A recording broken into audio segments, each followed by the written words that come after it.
Welcome to the Once Upon an Island podcast, number 2 on the charts, number 1 in your hearts. I'm your host, Wesley, and of course, I am joined by my sassy co-host, Madison. And today, we're talking about Survivor 49, Episode 11, Winner Analysis. We are going to rank the remaining 6 players in the game. Now, Madison, you have not podcasted with us in, I believe, over a month. It's been a while. It has been a while. A lot has occurred since then. What are your general thoughts on this post-merge so far?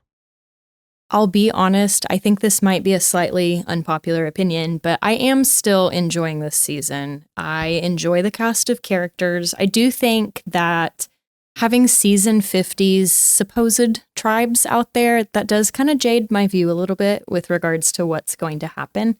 But I continually like Sage. I do continually like Savannah. Rizgod is Rizgod. I don't have to say much else, even though I will later. But all of these people I do like, and I've valued in particular watching Kristina. Spoiler, don't anticipate her winning, but I have liked the organic nature of her personal story. I have liked watching her on the tribe. Again, continue to not think she'll win. But there's really no one that I dislike at this point. So I've just enjoyed watching everyone so far. What'd you think about Sophie S? Now she's gone. She kept rising up for me, but at the end of the day, it was like that zero confessional episode killed her.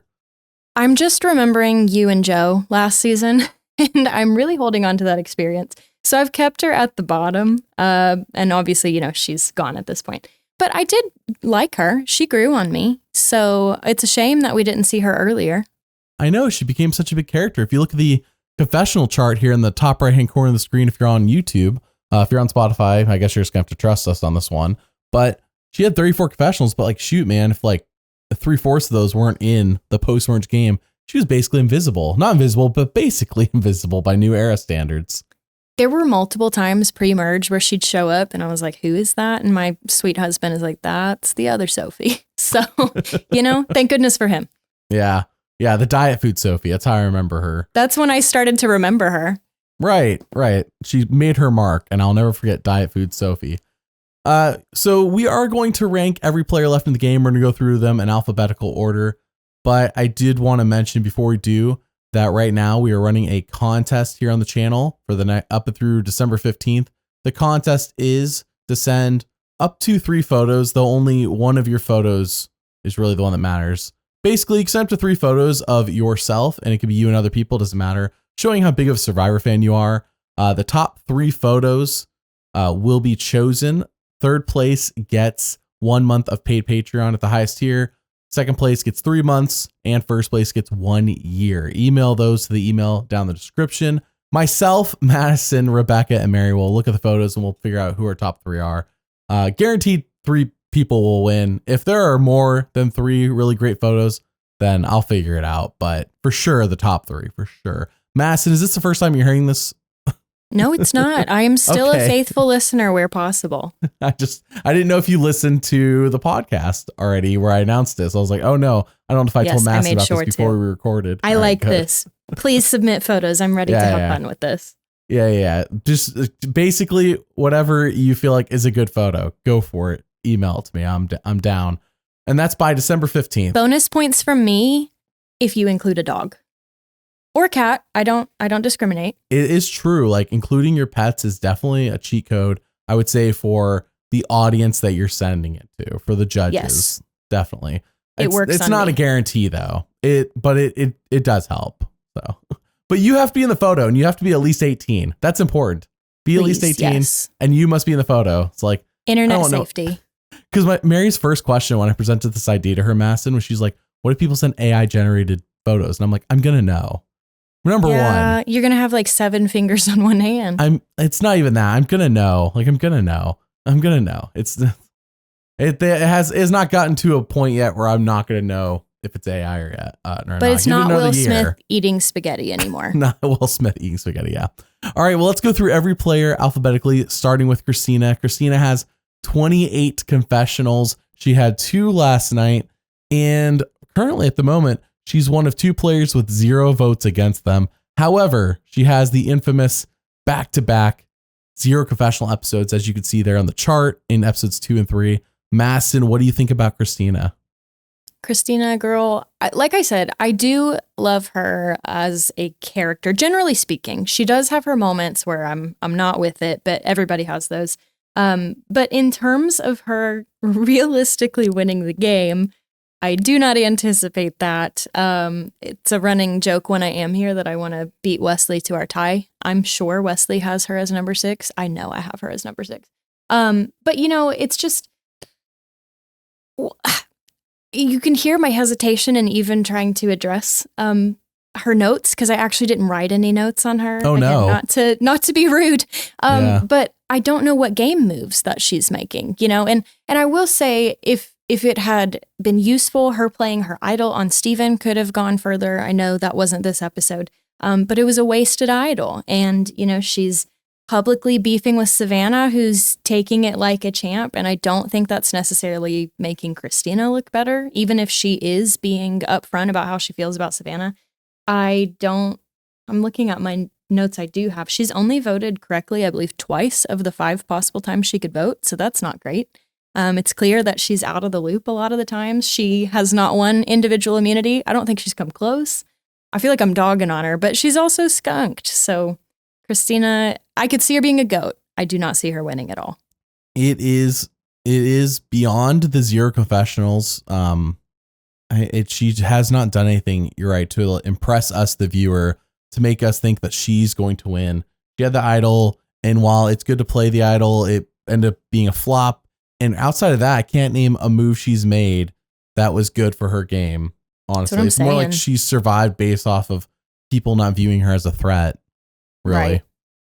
Yeah, I just don't see it happening. And I will say, like I said earlier, her as a human being / character, I have valued her, discussing her grief. That's something I can relate to. I've appreciated how they've gone about that. So I'm appreciative of that layer of this story, but her story is not winning.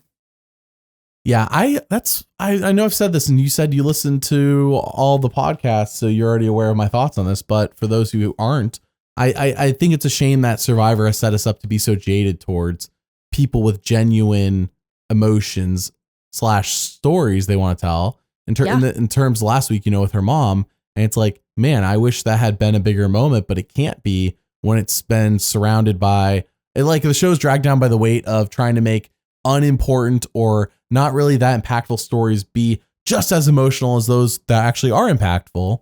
Right. And Kristina is super impactful to her as a person. But then we've had so many sob stories, emotional backstories where it's like, are we really elevating this to be this there? And so the show has taken their foot off the gas. If you watch 49 in a vacuum and don't watch any other New Era seasons, it does land harder, but with all the other New Era seasons. And not to say that the other stories are manufactured necessarily, because I know they're real to every person who shares them. But as a viewer, Kristina's feels more natural. But like you said, I've just seen this sort of thing a lot. But I do appreciate her story. Do you think Xander still sits around worried about the fact that before he hit puberty, he was a little chunky? Realistically, Wesley, the only reason I remember that story is because you have mentioned it so many times. That to me was just the cherry on top of the 41 crap Sunday. It really was. And when they had every single person have one, I'm like, all season, I remember this podcast, I'm like, where's Xander's? And then they finally waited till the finale, and it's because they didn't have one, but like on paper, they're required to. And I only mentioned this, the fact that if you think about all the New Era seasons, why it drags down stuff like this is because Jeff himself on the On Fire podcast, though, he does seem to flip flop quite often. Sure. In terms of what he wants. I think like a year ago, he's talking about how they don't want villains on the show anymore. But then this season, he's talking about how they want villains now. And I'm like, what? Which one is it?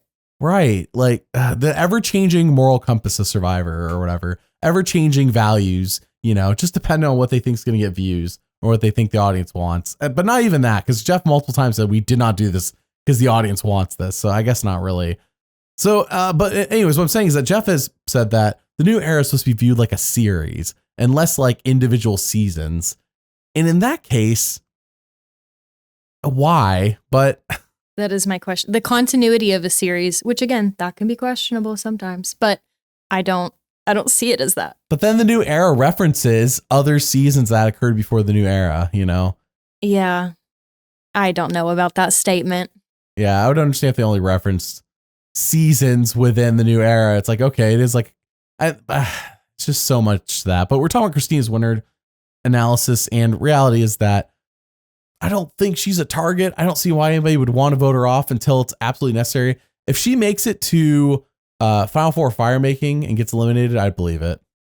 Same. I don't think we've ever seen her make the fire, actually. I know at this point in the season, we're not normally seeing someone make a fire, but I don't remember her doing it. Well, she was one of the people having an emotional breakdown about potentially killing a chicken. She didn't want any part of the process. I might also. Okay, but don't go on Survivor then.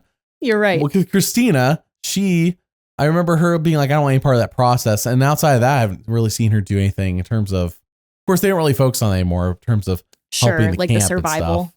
Right, the survival Ironic. part of Survivor. I know. My point is that I could see Savannah, Sophi B, and Rizgod focusing on Sage and Steven first before they focus on Kristina. Though we'll talk about how potentially Steven with his block vote could make a move when we get there. But at the moment, if those three are the ones to be picked off, which it looks like they are going to be, Kristina feels like the last one to be picked off of the three, barring an idol or something coming into play that could save I would agree. one of their hides. So Kristina, zero confessionals in those back-to-back episodes. That was killer. They did that so early too. That was so killer. It was. Not that I would put her much higher if she didn't have them, but sure. I would have assessed her winner chances a lot more strongly throughout the whole season. I felt like I was ranking 5 because of that. As always, you stole my ranking. Kristina for me is last, and I know that you already knew I was going to rank her last, so you just were copying. You're copying my homework. Yeah, okay. We'll keep fighting this whole podcast. All right, sounds good. People love when people fight. All right, our next do. player is the Rizgod. He has 3 votes against him, believe it or not.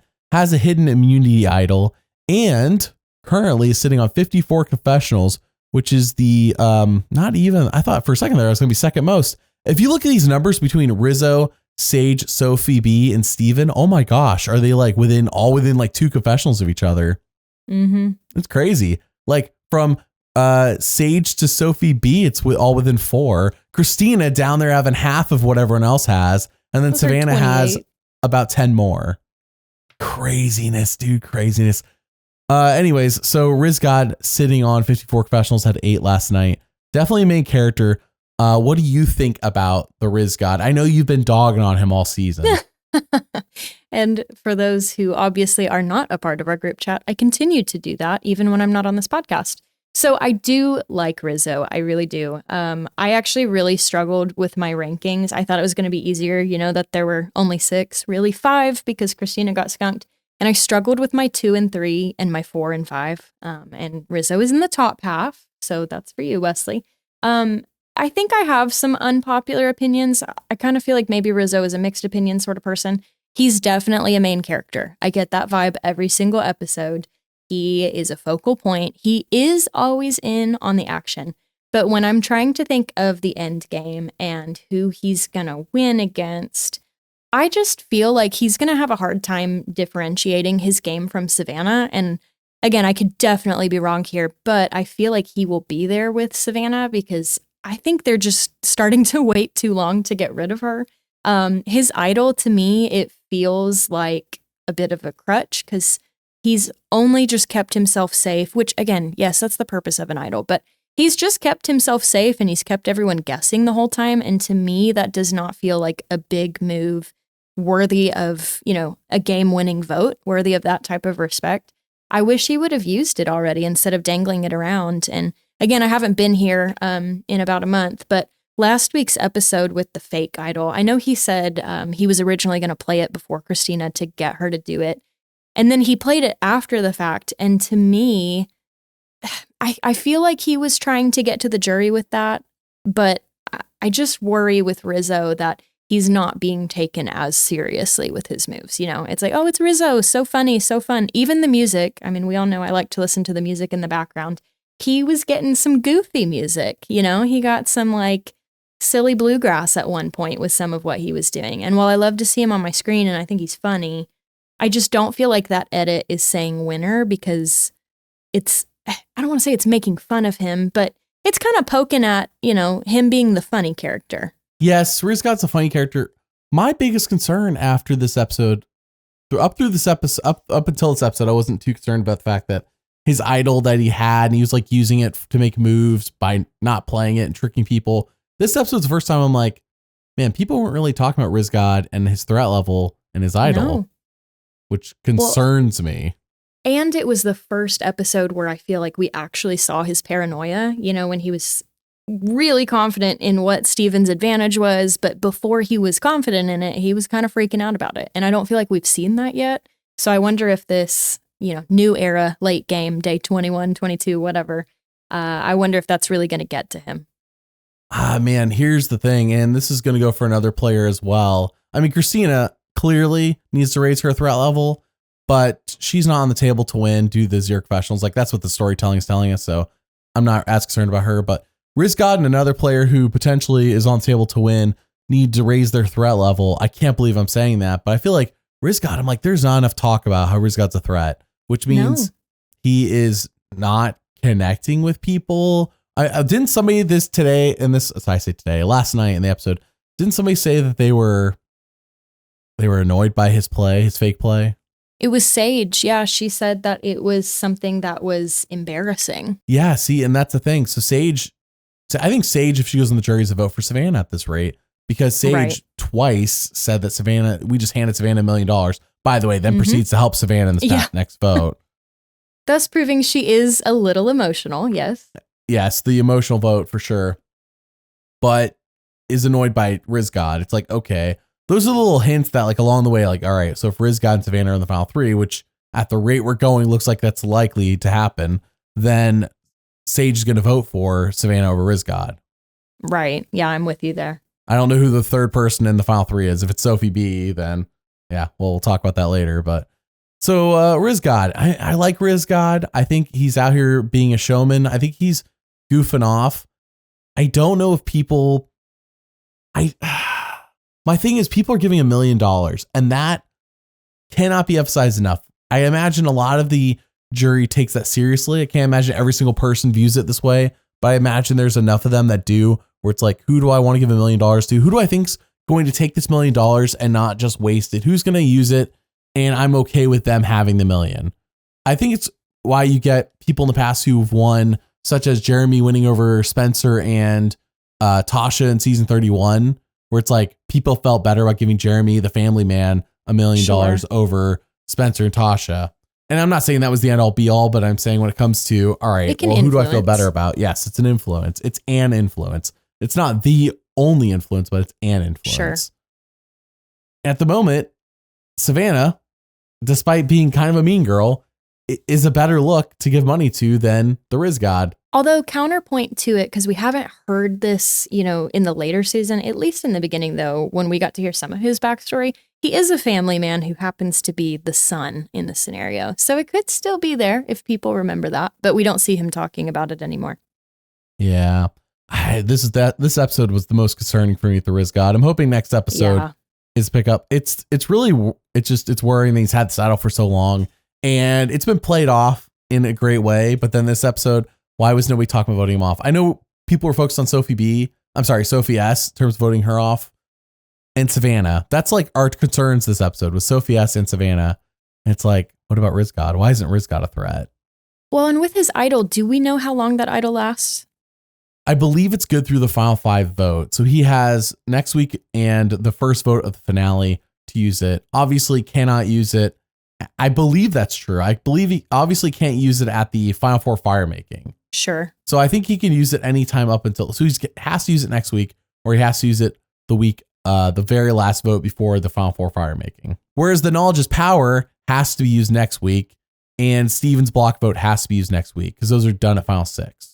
Which essentially, again, we're getting ahead here, but essentially landlocks Soph into having to go for Rizzo's, assuming, she ever at any point knows what Steven's is, because I have a bad feeling she's going to try and take Steven's, and it will already be in play. I hope she tries to take Steven's. I don't think she's going to steal Rizgod's. Here's the thing. She's had her knowledge power for the entire post-merge. Rizgod's had his idol for the entire post-merge, and there hasn't been a peep, not even a peep narratively about Sophi B saying, one day I'll steal Rizgod's idol. No. When Sophi B talked to Sage, about flipping on Rizgod and Savannah, Sage's like, I don't believe her. Yeah. Which I did believe so. Yeah. I'm glad you believe so because Sage didn't. And clearly Sophi B, like that was her only real conversation. It felt like and then she talked to Sophie S about but like nothing happened. Nothing happened. No. I know it's not who we're talking about at the moment, but when we're talking about threats against Rizgod at the moment are almost non-existent. Well, because Rizgod is also not threatening others outside of the minority. I guess so. Because at the moment, it seems like next week, who's going to go? Savannah or Kristina, Steven, or Sage? Like, that's one of those four. It's not Rizgod, it's not Sophi B. I think Rizgod, if they're going to take a shot at Rizgod's side, it's going to be at Savannah. Savannah goes, Rizgod plays his idol at 5, Rizgod's safe. He's in Final Four fire making at least. Yeah. Well, and the thing too with Rizgod in terms of threat, also no individual immunity. We're down to 2 people who have ever won who are still in this game. Yeah. I know. Remember when, I don't know if it was on a podcast with you, but I remember we were like theorizing like, Savannah, she could get 5 and, break the record for women. But Savannah's sitting on 2, and I think there's only like 3 challenges left, 3 immunity challenges left. She has to sweep. She has to sweep to break the record. To tie the record, she needs 2, which is plausible. But to break the record, it's like, oof. I mean, with Sophi with Sophie S gone, it does make it better. Steven's her real threat there. I guess. Because Steven has Steven has 2 wins now. Yeah, he also has 2. Steven, Savannah, and Sophie S all at 2. Yeah. Yeah. So, and there's not going to be any more split. I don't think they're not going to do any split gender immunities anymore. I wouldn't think so at this point. It would just be 6. Rizzo and Steven. That'd be insane. One other editing note, I don't know if you caught this. I'm just curious in terms of Savannah, Rizzo, and Soph. So relevant to all 3 here. Sure. I believe it was very early in the episode. It was the morning of day 20. And we open up the scene with a spider eating like a small little insect. And then it immediately cuts to Rizzo and Soph talking about their trio. And Soph's confessional where she's saying she's willing to flip on Savannah. Do you think that spider eating its tiny little bug friend, I guess foe, is relevant? Because I felt like that was pointed to have that little clip right before they're talking about that. They've been doing shots like that since, I want to say at least, I know season 6, the first time I remember being like, oh, these like all these snake shots and stuff are on purpose. So they've been doing this for a very long time. That one felt definitely pointed. Are there little subtle shots to make you feel what the emotion of that scene is supposed to be? Sometimes they can be accurate. Sometimes they can be inaccurate, but usually they're accurate for the scene. It doesn't give you an indication of what the end result will be. It doesn't give you an indication of if it'll be successful, but it definitely is supposed to help you indicate what the scene is. Consider me emotionally influenced then. All right. Yeah. That's the idea. Now, again, what do you think that means, though, personally? I think that means Savannah is going to eat her followers. I think Savannah's going to beat her followers. I don't know if she's going to vote off Rizgod and Sophi B. I could see it. Between the 2, I would see it being Rizzo, which also influences where I've placed him, which I have yet to say.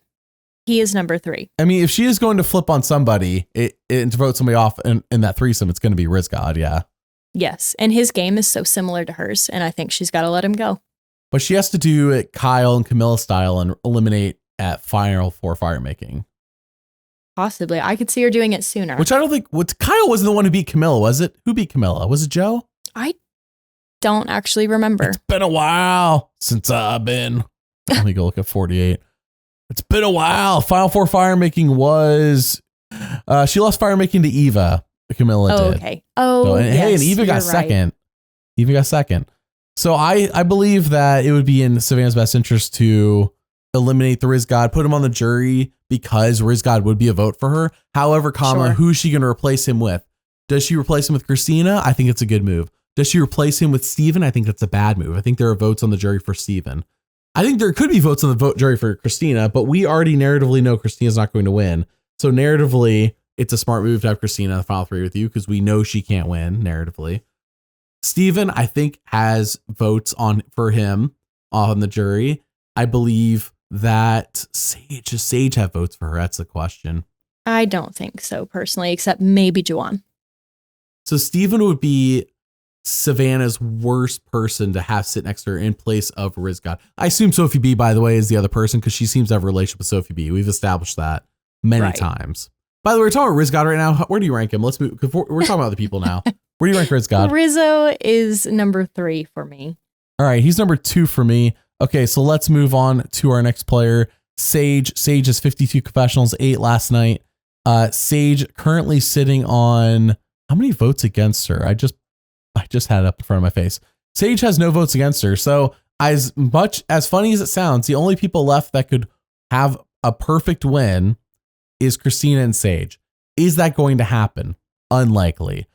And it's impossible for Kristina. But Sage, if she gets the end and wins, is actually on the table to have a perfect victory, which means she gets every single jury vote.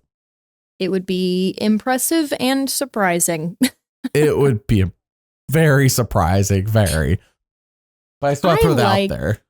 I like Sage. I do like her. And the thing is, again, I'm kind of juxtaposing my current opinions with my last opinions since it's been several weeks. Sage was growing on me, and I do think she has great reads, but the issue with her up to this point is she was so focused on Savannah. And then you get to this week, and I don't want to discredit the fact that she avenged Jawan. Like, that's valuable. However, I feel like this was her strongest chance to finally get Savannah, and that's when she, felt her emotions. And I don't think emotions are a bad thing. But I think that the emotional player came out. And I know there was some dialogue between her and Savannah at the tribal council, and I think that was valuable. But I do think you can be both strategic and emotional, and I think she was strategic, and maybe Sophi S was a bigger threat than we were seeing, but she just had her chance. And I think for me, that knocked her down quite a bit. She was saying Savannah for so long, and then when it came, she did not say Savannah. That's what Rebecca and I were kind of talking about yesterday, was how Sophi, if narratively they have not done justice, if the truth is that Sophi S is as big of a threat as Savannah, which I believe is reasons for why people were getting rid of Sophi S.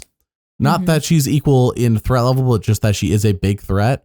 Narratively, they have done Sophi S wrong because I did not feel like she was a big threat. I felt like she was a threat to win immunities, but I did not feel like she was a threat to win. So narratively, they dropped the ball if that was true, like that was true on the island. And people weren't just saying it to make up a reason in their head to get rid of her. Because sometimes when you're on the winning side or on the opposing side and you're like, well, I want to get rid of somebody, time to conjure up a reason to get rid of them. By going around being like, wow, this person, wow, what a threat they are. They could definitely win. And it's like, no, they can't. That's how I felt like Sophi S, like, zero confessional episode aside, I never felt like Sophi S was a threat to win. Sure. No, I'm with you there. I did see her as a strong, like you said, individual immunity competitor, but that doesn't equate winning in this day and age. Oh my gosh, she's finished in the top 3 in every immunity challenge. Right. Yeah. And that wins jury votes. How exactly? Who on not the juries? Anymore. There's no David or Joe on the jury. Like, nobody's going to care about that. That's not going to be, that might be a factor, but it is not the factor. It's not a major factor. It might be like, wow, I got to the end here and I won more immunities than everybody else. Like, I can see it coming out of Savannah's mouth against Rizgod and Sophi B, but like, I don't think people will be like, well, I was going to vote for Rizgod or Sophi B, but now I'm voting for you, Savannah, because you won immunities. Right. Yeah. That's not the end all be all on winning Survivor. So narratively, it just doesn't. Yeah. Sage. Sage multiple times in this post-merge game impresses. And then it's like every other week with her. Every other week she does something great. And then the next week it's like, what are you doing? One week it's like, let's get out Savannah. Next week it's like, let's vote with Savannah. Then the next week, let's get out Savannah. And then this week, let's vote with Savannah. Like, what are we doing? Again, like, I think what can be conflicting about Sage is that she can read people and situations really well. It's just when it personally affects her or someone she considers herself deeply aligned with, that's when that takes the forefront. And then she kind of drops those reads that she's already had. And that, I mean, if she gets file 3, I'm sure she's won Jawan's vote, but that's just one. That's one vote. Well, and even that, I'm not 100% confident on because I can see Jawan respecting a game even if it ended his. I don't know. I could see it. Jawan and her were just so tight for so long. I could see him if it's Savannah versus Sage versus Sophi B in the final 3. I can see Jawan voting for her, for Sage, but I don't know who else. See, what's interesting to me, and my husband and I talked about this, he's getting all the shout outs today, but we were talking about how we didn't really feel like we saw how close Sage and Jawan were prior to the episode where he got voted out. And that might just be us, passing over that. And candidly, I'm not taking notes on an episode I'm not podcasting on, so I might have missed something, but we didn't feel like it was as strong as it was portrayed. Madison, you're supposed to be taking notes 7 days a week about Survivor 49. Just rewatching the episode repeatedly so I can know it better. You're rewatching the entire season from front to back. Each week, I just watch all of the episodes up to that point. Like a psychotic person. And then, all my free time. Yeah, I guess we haven't talked about anybody who's relevant to it yet, so I won't bring up the moment. All right, Sage, where do you have her ranked? I have Sage ranked as 5.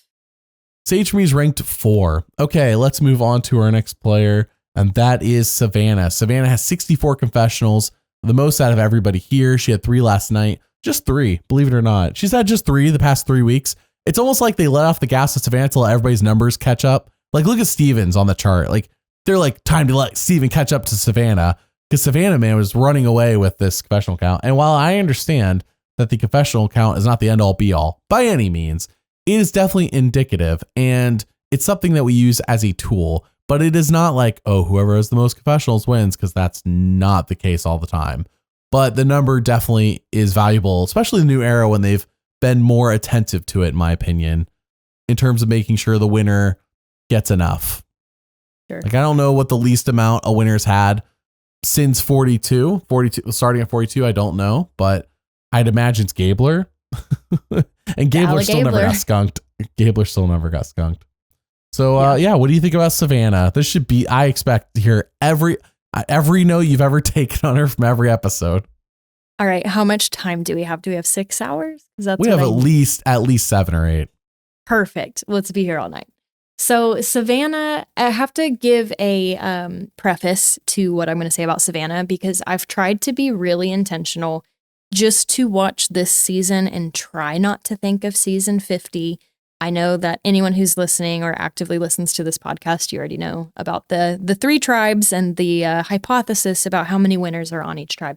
I have tried to set that to the side, and I can't 100% confidently say I have, but I do think she would be my number 1 no matter what. I had 1 week where I put Soph above her, but I think Savannah is my strong number 1. You are going to win contender for several reasons.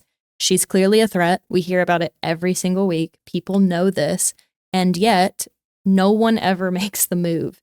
I feel like Rizo is doing most of her bidding. I feel like Soph is in too deep, and she is just not making moves. She might talk about them, but she doesn't seem to actively do it. Think she's still got another chance maybe next week. If Soph doesn't do something next week, sorry, Soph, see ya. But I do feel like in looking at the jury, there's a decent amount of people she's got bonds with on that jury. And I feel very confident that if she is up against any of these people, she will get more votes than them. And I think the thing about Savannah is you see things roll off of her. Like, Kristina saying, what was it? A deep dislike or whatever, which honestly feels more offensive than love-hate relationship. But I feel like Savannah handled that with grace. And I do think Savannah has the ability to humble herself and acknowledge if she has, ruffled feathers or whatever it is. I just think Savannah knows who she's talking to and knows how to play that well. And I think even if you don't like her as a person, you can respect her as a winner. And I think, if she took Rizo to the end or Soph to the end, I think she can out-talk them. Steven might give some pause, but I think Savannah's going to nearly sweep this. Is it humbling, though, if what you're saying is just what people want to hear and not what you actually think? Is that humbling? It's false humility at that point, but it might be what is called for Survivor. Because I think that's what Savannah will do if she gets the final 3. And I want to be very clear. One of my favorite winners ever is Chris Daughtry, and he just said whatever people wanted to hear. So I'm not anti doing that move, because Savannah, when she doesn't have other people around, says snarky things, mean things, says what's on her mind, but then in person is a lot nicer. And I'm with you, like at final 3, she'll probably act humble. She'll probably act like anything mean she did, she'll apologize for. Will Savannah actually be really truly apologetic? Like, oh, I actually legit did not mean to hurt you. Because we've seen in the past people be like, actually, I'm legitimately apologizing. And that has flipped a vote or two. And, you know, if when people can sense true humility. So will Savannah be able to act her way out of any problem she's run into? Because I think anybody who votes for someone else is voting against Savannah, not necessarily at the moment for the other person. I cannot speak for everybody. That's just narratively how it feels. That's why Rizgod still 2, because I'm like, I don't think anyone else is winning other than Savannah, but I could see people voting for Rizgod to spite Savannah. You know, I think the actual biggest threat on the board now, for a while, I thought it was going to be Sophi B. We're talking about somebody who could win, and we just thought, this person wasn't impressive enough, wasn't great enough on screen to be put on 50. That's why they picked Rizgod and Savannah. You know, at the rate we're going, I think Savannah does win. But if somebody is going to be the spoiler to Savannah's win, and the show is just like, they weren't really enticing enough to put on 50, I think it's Steven. I think that's what you were saying earlier too. Yeah, I do agree with that. Because I think Rizzo and Soph have missed their chance to separate from her. I'm not saying, you know, that they can't get rid of her next week. But even at that point, I still think it's Steven's game because he made moves sooner. But Savannah's been making moves from the start. I just don't see. I understand why Rizgod's never turned Savannah, and it, you know, I guess on paper it makes sense. Turn on Savannah, she's your biggest threat. But like narratively, I get why he hasn't, because he's never been in such a numbers position where it makes sense to flip on Savannah. Like they have constantly been scraping by numbers wise. Sure. Well, and that is partially for all of them meaning Savannah, Rizzo, Soph. Well, actually, I take it back. Not Soph. Savannah and Rizzo. I don't know that they have done the... okay, I take it back. It's Rizzo. I'm just talking about Rizzo. Let me get to the point, though. All right. I don't know that he has built the best relationships with everyone. Savannah has made working relationships. Soph has made personal relationships. But that's a knock to Rizzo, in my opinion, because if he did cut Savannah, to your point, who's on Rizzo's side? I mean, maybe he becomes a straggler that finds the right group, but I don't know. He's kind of in a hard spot. I know this is about Savannah right now. Rizgod sits next to Kristina and Sophi B, and I think he wins. I think Sophi could give him a run for his money, but only because of her strong social game, like a la Kenzie. Okay. So is there a final 3 that is most ideal? I know at the moment we're talking about Savannah, and I think at the moment Savannah wins against everybody. I think the only narrative threat against her right now is Steven, which means Steven's probably going to go next week, and therefore next week's winner analysis will be boring. But I hope not. I hope Steven's there in the finale. Glad I'm back for that one if that happens. Right. Madison is back next week for winner analysis, our final winner analysis of the season. But Rizgod, who's his ideal final 3 then in terms of this? Sage and guarantees Kristina. Him a win. Sage and Kristina. And that's so you think Sophi B's a potential spoiler to him? Steven and Savannah. Okay. All right.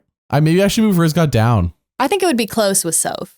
I've had him at 2 I think I've had him at 2 basically all season. Maybe I had him at 3 for a little bit for Sophi B, but I don't know. It's just like Survivor. I feel like you remember when you were in high school and you had the math book, and in the back were like the answers to half the questions. I do remember that. Yeah. But it would only be to like the even questions, and then the teacher, of course, would assign you the odd questions. For those who are obviously in high school nowadays or just recently got out, I'm sure you guys don't have physical textbooks. I'm sure it's on all your computers now, on the tablets, Chromebooks, whatever they give you. I don't know if they still do this, but back when it was physical textbooks, they put the answers to half the questions in the back of the textbook. And I think that was so, in theory, as if anybody did this, you could practice your math skills and see if you were correct on questions that actually had answers. But no normal person did that. I didn't do that, at least. Yeah. Did you do that, Madison? I probably did that. That seems like something I would do. Perfect. I'm so glad there's a nerd on the podcast alongside. It's me. It's fine. Yes, it's me. Hi, I'm the nerd. It's me. Okay. Yes, not the My problem. point is that it feels like I have the math, the math book I have the answer sheet to the 49. I feel like we all do with Savannah.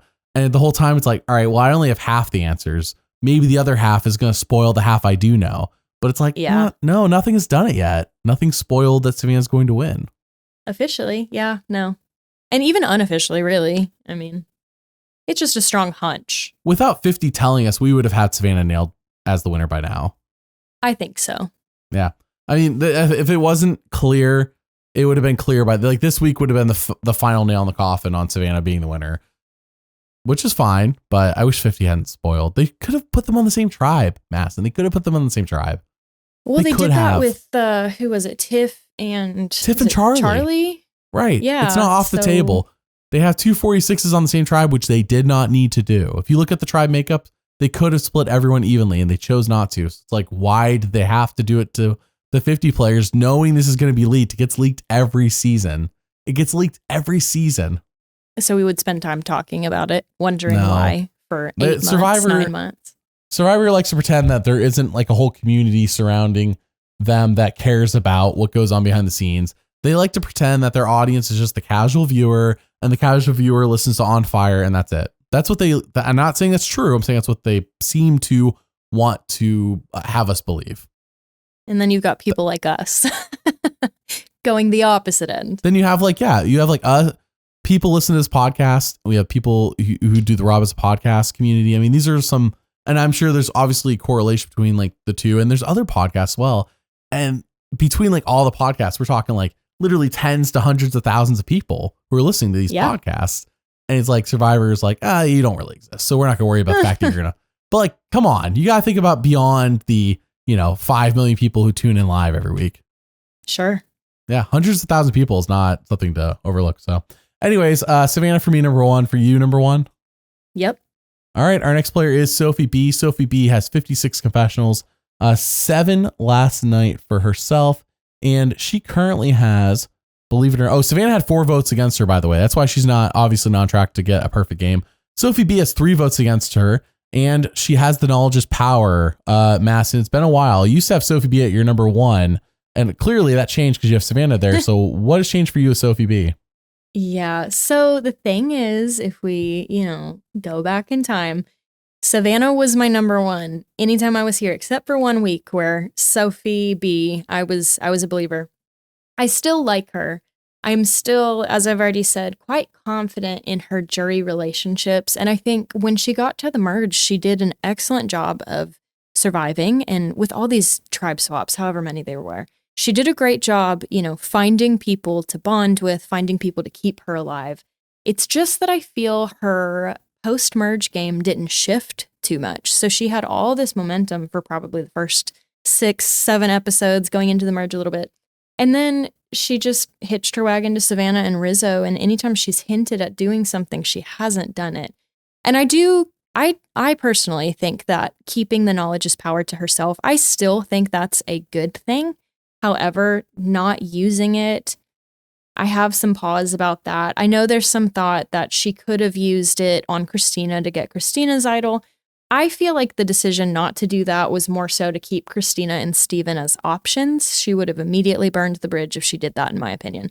But that said, I mean, at this point, what I said earlier still applies. I think it's only going to be Rizzo's idol or falsely trying to get Steven's advantage, or not falsely, but failing to get Steven's advantage. So she's kind of trapped. So the question is really, will she turn on Rizo? Because all of her conversations thus far seem to point towards her flipping on Savannah, not Rizo. So I've lost a lot of hope in her winning that I had at the start. And I am okay with that based off of the game that I've seen. I don't feel confident in her winning. I'm looking at all of these names. Maybe she could win against Sage and Kristina. That's kind of my pair of like, if you're with those two, I think you're going to win. Sorry to them. But I don't know. She's just lost momentum, I think. If they really wanted us to have hope that she's going to use her knowledge as power, they would have teased her stealing from Rizgod, and they haven't teased it once. Well, she doesn't talk about it a lot. Survivor during Winners at War, I remember every week of that season, they were trying to surprise us by not telling us things. And they're like, that way, when you go to tribal and the result happens, you'll be surprised. And, that works sometimes. But I will say that before that and then after that, they haven't. It was kind of like almost a one-off season where they did that, where they're trying to surprise us every week. And I say it because I was trying to think, what other times have they done it where it's just like every week they're just trying to trick us, the audience, and make it a surprise as what's going to happen, trying to make it unpredictable.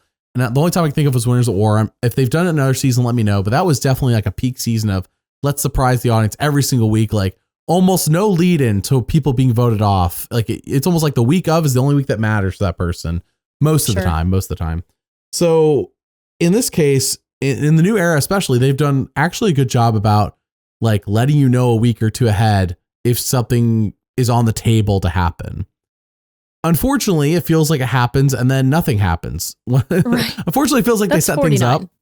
That's 49, 48 as well for the most part. Yes. I guess people brought up, because I said 45 is a good season, that 45 had that issue. 45 didn't have an issue with being boring / people seemingly doing nothing until Bruce was voted off. So the last third of the season, right up until Bruce was voted off, it's actually a really good season. It kind of gets more predictable as it goes along after Bruce is eliminated. But up until Bruce being eliminated, it was a really good season. So no season, like not no season, but like truly most seasons aren't, there's, and not even the good ones top to bottom are wow every single week. You have the exceptions like David versus Goliath, but that's so rare. Kai Guyon, rare. 46 really doesn't get good till episode 5. But the fact is we're through 11 episodes now, and it's like the season has never taken off. They tease things don't happen. And Sophi B to me is just like the center of like, dude, with her knowledge powers. I'm not saying she's responsible, but she is indicative of nothing happening this season. Nothing. Sure. I mean, that's knowledge is power. That is a lot of power if you can do it successfully. It is. But you have to try to do it. Right. And the only thing they gave us this week was, well, I could steal Steven's, advantage. And that was like from a confessional from a different episode. And I don't know if as a future confessional, I don't know if she's in that shot. Like I haven't gone back and rewatched that shot. If she actually says Steven's name out of her mouth while she's looking at the camera, or if it was during a cutaway when they're showing something else, because they do that a lot, obviously. Sure. Yeah. But that was from a different episode, because all her confessionals this week, other than that one, were from the same location, same spot. That one was from a different spot, means from a different episode. And in that case, like they're putting it that there probably because, in my opinion, that's what she's going to try to do next week, because she's going to be like, shoot, I have this knowledge's power. I'm not going to steal Rizgod's idol. Well, I should at least give it a shot. So the next week she'll give it a shot against Steven, and it won't work because Steven had to play his block of vote before the tribal council. Right. Now, here's the thing. Which is unique. I did see some people online saying it's unfair that he has to play it before it nullifies her knowledge's power. Sure. But here's the thing. At the tribal council we just watched, she could have stolen it. Steven has not played it. She knows he has an advantage. She only has to ask one or two questions. One is, do you have an advantage? Or two, do you have an idol? Well, she knows it's not an idol, so she could have been like, Steven, do you have an advantage? She could have stolen it, but she chose not to. She has chosen to not tell her allies about her knowledge's power. And so I've seen so many people be like, well, it would be unfair for her to steal Kristina's idol because she didn't tell her allies. Well, who's responsible for all these actions? Also, I don't know that Survivor's about fairness to begin with. It's never. So I don't know if that matters. No. I'm just saying that she is her threat level so low, she needs to raise it, which is not usually what we're talking about here on the podcast. You're just talking about people who have raised it too high, they need to bring it back down. But this season, I feel like everyone's so low that people need to actually raise their threat levels. And Sophi B is the prime example of someone who needs to raise her threat level to be a threat. And she hasn't done it. And the next week, she's going to, at the moment, narratively, it seems like she's going to be embarrassed when she tries to play it on Steven and it fails. And people will be like, you had that? She's like, yeah, sitting on all season. They're like, you had it all season? And they're going to be like, why'd you try to steal Kristina's idol or Rizgod's idol? That would be my question if she's in the final 3. Why'd you try to steal stuff people had? That's a good point too, though, in terms of her allies not knowing the whole time. It does sow some distrust as well when she inevitably tries and fails on somebody else. That is a good question for Savannah and Rizo to ask. Well, why didn't you tell us? We could have planned something. The only reason for her, and we talk on the podcast, like, don't tell people about your advantages. Okay, so you either A, don't tell people and you play it and they are surprised and that raises your threat level, which I think is a good thing at this point. At some point, you have to have a raised threat level to win the game. Well, and it should be happening at this point because we're starting to wait too long. That's the problem. It's the final flipping 6. It's the last chance to play it. You either A, could tell them, be like, hey, you can either A, tell the truth and be like, I found this back in episode 7 or whatever day it was. And I've been sitting on it and I think now's time to play it. And they're gonna be like, I like Rizgod might get nervous that you're gonna steal his idol, but like Rizgod, I'm not gonna steal your idol. I want to steal Steven's advantage, and they'll feel good about it. Or Sure. B, you pretend you got it that episode. You're like, guess what? I just found out in the forest. What are the odds? And who's gonna know? I think on the note it says something about how it was found after the tribes are switched. But here's the thing: it could have been sitting in the forest since then. Why does true? Like, right? You just have to know how to play your hand. And that's how you play it. If you're gonna lie about it, that's the lie. Or C, you just don't tell them and you just play it. Now, C is, in this case, if you try to steal Steven's advantage, is going to be the worst. It's going to be the worst one. I think that's what's going to happen to her. It would not have been the worst if she had tried to steal Kristina's idol, because she would have been successful. But she's going to tell no one. She's going to look silly when she plays it and steals nothing. And everyone's going to be like, what happened? I would say, though, if she did successfully steal Kristina's, I think she has at least burned the bridge with Kristina and likely Steven. I feel like Steven's going to try and keep Kristina around. So I feel like part of her inaction, though, is probably that fear of burning bridges. She just has to burn somebody's bridge. You can't let fear dictate you on Survivor. If you do, you're not going to be successful. But Wesley's the new era, so that's what happens every season. I would say fear can drive you to do action, and you have to be good about what action that is. But if fear's driving you to inaction, you are playing an unsuccessful Survivor game. Yeah, well, because your action is just staying still. Right, is to be scared and do nothing. And I'm not saying she's scared and doing nothing, but I'm saying she's just doing nothing. I think Sophi B, I'm so disappointed by, and I've verbalized this ever since she didn't steal Kristina's idol. And I know not only 32% of the poll I did agreed with me, but my frustration is that Sophi B, I feel like, had a good chance to win and has dropped the ball. It's not like somebody who I didn't think had a chance to win dropped the ball. And it's like, well, okay, like nothing changed. No, I think Sophi B had a chance to win. Now, Sophi B can still win. I guess the game is not over. In theory, though narratively nothing has set this up, she could steal Rizgod's idol. She could make a move and save whoever's getting voted off next week with that idol. Or she could save it for Final 5 and then use it. Whatever. Because she has to steal the idol before the vote, and therefore she could be voted for after she steals it. You know, I don't know what happens exactly here in terms of how people react.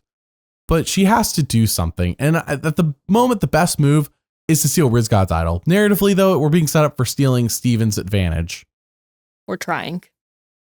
Well, yeah, obviously trying, because she literally can't. If she was going to steal, she would have had to do it at the last tribal, and she didn't. Yeah. So, the only like alternate option I can see is if Steven, for some reason, doesn't use it and continues to act like he has it and pulls a Rizo of, I guess in this scenario, it's slightly different, but you don't know what I have, but I have it. So what are you going to do? I could see that, but that's a very slim chance. I know. I'm just truly disappointed by the fact there was potential for a win, and I was really rooting for Sophi B. And for me, the moment she didn't steal Kristina's idol, and I know people can disagree and be like, it was the wrong move to do it. She would have raised her threat level too high. She'd have burned the bridge. But like at the moment, who cares? She's going to get to Final 3, and that bridge, that bridge that she would have burned. That bridge isn't voting for her anyways to win. What's burning a bridge? What's burning a bridge? Right? What's burning a bridge? That's fair. Depends on who she goes to. People get over things. But if you wait till, I don't know. It's just. So anyways, Sophi B for me is ranked 5. Number 4 for me. Our last player is Steven. Steven has 4 votes against himself. He has a vote blocker. He had a whopping 17 confessionals in the last episode. Caught up with the rest of the pack in terms of confessional count. Only Kristina's behind. I can't see Kristina getting a 17 confessional episode, but hey, no. I guess it could happen. So maybe. Steven, this last episode was all about Steven, and what a breakout episode for him. What did you think, Madison? Yeah, this was Steven's episode. I mean, I think that's the most confessionals of anyone in any episode so far, which makes sense given all that he did. But Steven, I feel like he stayed in the middle of the pack for such a long time, and that wasn't a bad thing. But he's really risen in terms of the 2 different camps that we've got going on. I feel like he's been building his resume quite well. He's got the individual immunity wins, and I think he's Savannah's only real threat with regards to that. I think he was smart with the advantage whenever he decided to tell the truth completely and then at the end just not say what it was and leave it up for, guessing. Right. And I feel like he played Rizzo really well when Rizzo was completely confident that it was a steal a vote. Rizzo was talking like I do, maybe. Madison. He's talking like I do. He was. Sheer confidence. I heard Not it. sure that it was right. It was incorrect, but I heard it. I can see the similarities for sure. That's how I play. Steven, in terms of voting, he's been pretty on par post-merge, I feel like. And I don't know, I reflect a little bit to the early days of this season where I remember specifically talking with you and saying that I felt like Steven was getting attention because of MC, because I was very confident MC was going to the end. And I wonder if looking back, was MC getting some more content for Steven? I don't know. I mean, they're both great in their own rights, but Steven, he's got the post-merge underdog story, in my opinion. And I think he is Savannah's only real threat. Not confident he'd beat her, but I think if there was someone who could pull it off, I think it's him. In retrospect, MC was basically a nobody on the season. I don't remember anything MC did. I know she went on a journey at Tricked once. I just loved her when she was here. I like her, but she just was, in terms of her impact on the season, and didn't really do anything impactful. And I guess at the end of the day, Steven was the more important one between the two of them. We overlooked that, thinking as well, because I remember thinking the same thing. I'm like, oh yes, MC's the most important one between the two. But that was maybe just, I don't know, we were just being biased, I guess. Wow, why did we think that? And on that whole tribe, though, the yellow tribe was getting nothing at the beginning, the original. But the only thing getting any content was MC and Steven, right? Right. So back then we thought it was her, but I think it was him. And I feel like that could be important in terms of storytelling, that he was one of the important ones when there were no important ones on his tribe in the beginning. We have heard of him this whole time. Steven goes to the jury, potentially. I'm sorry, Steven goes to the final three. Potentially on the jury, he has MC voting for him. I think that's probably the locked vote he has. Potentially a Sophie S. I mean, think with the original Hina members. If he has Sophie S, Kristina, and MC on the jury, that's potentially 3 votes. And I think Alex is swayable. I don't think Alex is locked in on Sophi B by any means. If anything, their relationship was more workplace associates and less friends, from what I saw on the show. He, to me, is the not influential person, but the person who can be influenced during the final tribal. He could vote for almost anybody, is how I feel as well. Who is Alex truly locked in on? No idea. I have no Nobody. Idea. No. So the question is 3 votes enough, though? Because we're going to have a jury of 8, and it's not. At the end of the day, it's not enough votes. So where are the rest of the votes at? Let's say theoretically, can he get Nate's vote? I don't think so. I do think Nate votes for a red, and I think a red reaches the final 3. Now, if the only red reaches the final 3 is Sage, which I don't think is happening, does Nate vote for Sage? I'm not saying that's for sure. I think Nate almost don't even count her as the red group at this point. Right. Yes, she was original red tribe, but she's not red at this point. Let's say it's a done deal. Savannah's in the final 3. I think Nate votes for Savannah. MC votes for Steven. Let's say it's Savannah versus Steven. Alex votes for Savannah or Steven. That's a question. You were just saying it. Who knows? Alex could be swayed either way. So we have 1 locked on each of them. Jawan probably votes for Savannah. I feel like Jawan's going to be Uli strong. And he's going to be oh, Savannah, I tried getting you and you won. And remember I stole your stuff? I could see him being influenced as well. Not as much as I see Alex, but I could see him not doing Savannah. I think Jawan's a vote for Savannah if it's just those 2. I don't know who the third person is. I'm not saying he's locked for Savannah if Rizzo is there as well, but I am saying he's probably locked for Savannah between those 2. But I don't know. I'm less for sure confident than you are in that. Okay. Sophie S probably votes for Steven. Kristina probably votes for Steven. Rizgod votes for Savannah.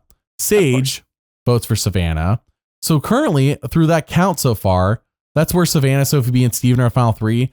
Sage, Rizgod, Jawan, Nate are 4 votes for Savannah. Alex is swayable. MC, Sophie S, and Kristina are votes for Steven.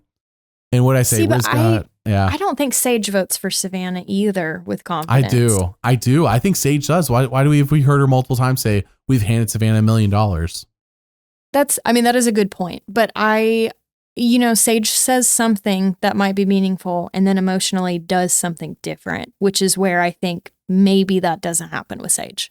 Is there potentially a Final Four fire making where the glint in Steven's eye sways Sage to vote for him over Savannah? She's like, the way Steven made fire. I loved it. The way Steven talked. I can't vote for Savannah now. I must vote for Steven. I don't know that that's what sways Sage necessarily. I think it's more the words that are spoken whenever they make their final pitch and answer their questions. Especially if Savannah doesn't own her game or doesn't own stuff with Sage. I could see Sage, what you said earlier, not necessarily voting for Steven, but voting against Savannah. I think if Savannah, Sophi B, and Steven are the final three, that I personally think Savannah has 4 locked votes between Nate, Jawan, Rizgod, and Sage. Alex is swingable, and we have MC, Sophi S, Kristina on Steven. And that right there is a 4-3. And that one vote from Alex could go to Sophi B. And that could be a 4-3-1. And that's a win. I would be surprised by that. I think if there's 3 people and Sophi B happens to be one of them, unless it's, I don't know, Sage or Kristina. Again, sorry, I'm picking on them. I think Alex would not do Sophi B. I'm not super confident in that connection. But again, I'm not as we've stated, he's either influenceable. Right. Shoot, Alex, I guess, could vote for Steven to make it a tie vote. It could be a 5-3. Alex votes for Savannah. It's 5-3. That's the thing. Like, I think Steven has 3 votes. I'm not sure if he has 5. That's kind of where I'm at. I like Steven. I think he's a threat. I don't know if he has 5 votes to win. And again, realistically, in this moment, I am influenced by 50. Steven, I'm sorry. I don't think it's happening. That's the thing, though. 50 could. That's the thing. Let's say Steven wins, right? Let's say Steven wins. Do we think that Survivor views Steven as better television than Rizgod? I don't think so. If they're going to pick one man and one woman, Rizgod was clearly the male pick from the season. It makes sense.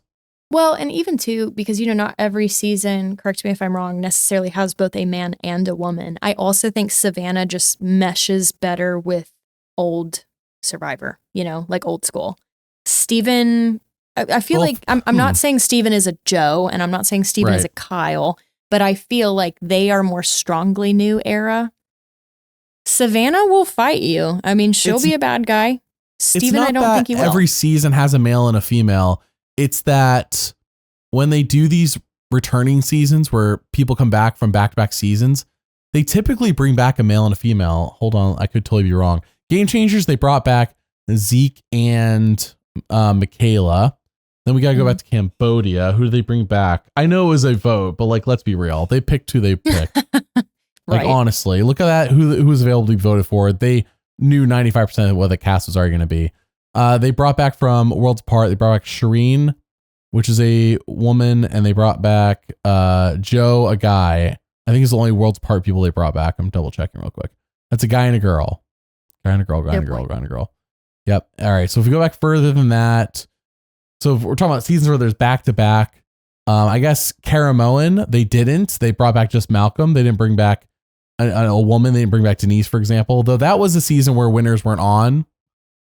Anyways, and it was only a half and half season. Blood vs. Water was a half and half season. Do those count as full returnee seasons? Sure. No. Yeah. I guess then you go back to Heroes vs. Villains. Holy crap, we're talking about ages ago now. And Heroes vs. Villains is a full blown returnee season before Cambodia. And on that one, they only brought back Russell Hantz. But again, am I really going to sit here and be like, well, based on the time that they cast Heroes vs. Villains, that's what Sure. I mean, we're going past Game Changers and Cambodia. They did a man and woman from the prior season. Good point. I think that's and with 24 players and the fact they wanted 12 new era and 12 old era, I'm betting that they were although old era is 39 and below. I know. Well, we don't talk about 39, so it's really 38 and 38 and below. we don't talk about 39. No. Good job, Bruno. Yeah, you're welcome. So, yeah, I think Steven potentially could. And here's the thing. I think Steven's next to go, though. I think Steven's got to be the big target on the board. Oh, no. He's won 2 immunities. Gotta go.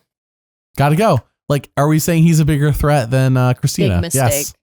Right. I don't think we're going for Kristina. On fantasy, I'm putting votes on Steven, and I'm putting votes on Sage. Okay, but I've been putting votes on Steven every week, and he's on my team. Steven blocks a vote, right? Next week? He has to. He should be blocking the vote of the person he's going to vote for That's the safest person to block. So it's like, how does this get screwed up? You know what I mean? Does it get screwed up? I think he'll live to die another day. I do. He'll live to die another day. I'm just saying at the moment, it's like, all right, in theory, Steven should be able to block a vote. But at the same time, is this a situation where Savannah, Rizgod, and Sophi B convince Sage to vote with them again emotionally or something? You know what I mean? Like, how does this get screwed up? Because at the moment, it seems like Steven, Kristina, and Sage should have a 3-2 vote next week. Should win a 3-2 vote next week. But I just don't see it happening at the same time, wildly enough. Yeah, How does this ball get dropped? We just know that it likely will, but how? We know it likely will, but how is the big question I have been asking myself since Again, and that's Steven 49. got that vote blocker and didn't play it in the prior episode. That was the time to get rid of Savannah. Again, all signs pointing to her winning. But there weren't enough votes there. Like, I can't even blame Steven. I'm like, Sage wasn't voting with you. And then I started doing the math. I'm like, the math isn't there. At best, you do a tie vote. And then on the revote, what happens? Another tie? I guess we could have a rock dry. That'd be interesting. That would make 49 memorable. Truly. But that's not this cast. No. So it's not happening. Oh, man. Well, I don't really have anything else. Steven for me is number 3. Number 2 for me. Well, do you have anything else? I don't. I am intrigued to see what happens next. I know that for sure. Well, next week, Madison and I will be doing our final winner analysis, ranking the remaining 5 players in the game, I assume, unless some sort of medical evacuation happens. That'd be insane. Where it's like we get down to like 4. Oh, that would suck, Crate by the way. comes back. The crate comes back for revenge. One wasn't enough. I'm here for blood this time. Crate, too. Didn't puncture last time. Punctured. Yeah, we'll rank the remaining 5 players left in the game next week. And then as well, next week, me, Rebecca, Mary, and Madison will rank every New Era season. We'll put that podcast on Patreon next week, and it will be a Patreon exclusive for a week or so, and then we'll drop it on YouTube later. So if you are interested in supporting the channel, we do greatly appreciate it. And that you get that. What a podcast you get early. All podcasts are early and ad free, but that's a podcast you'll get about a week or so early before it comes out. All right. Well, hey, that's it for this week. We'll see y'all next time. Bye.